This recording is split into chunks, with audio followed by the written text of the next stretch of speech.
আমাদের জন্য সবথেকে গুরুত্বপূর্ণ একটি বিষয় হচ্ছে হজের যে তালবিয়া এটাকে শুদ্ধভাবে উচ্চারণ করা।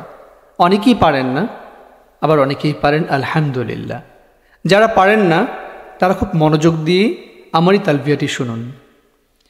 লব্বাইক আল্লাহুম্মা লব্বাইক লব্বাইক লা শারীকা লাক লব্বাইক ইন্নাল হামদা ওয়ান নি'মাতা লাক ওয়াল মুলক লা শারীকা লাক لبيك اللهم لبيك لبيك لا شريك لك لبيك إن الحمد والنعمة لك والملك لا شريك لك। আমি এখন খুব ধীরে ধীরে বলবো যেন আপনাদের জন্য বোঝাটা খুব সহজ হয়।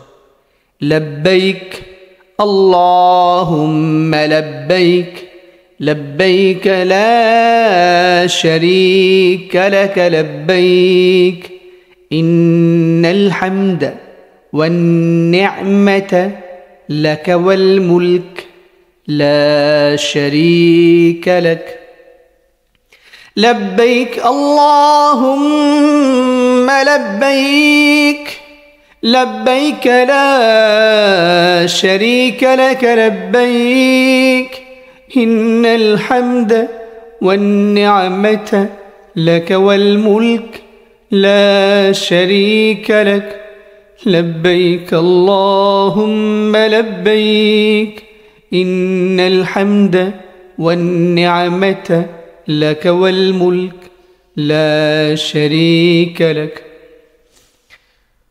আল্লাহ তাআলা আমাদের প্রত্যেককে হজে গিয়ে এই তালবিয়া পড়ার, হজ্জে মাবরুর, হজ্জে মাকবুল হজ্জের আমরা করতে পারি। আল্লাহ তৌফিক দান করুক। আল্লাহুম্মা আমিন।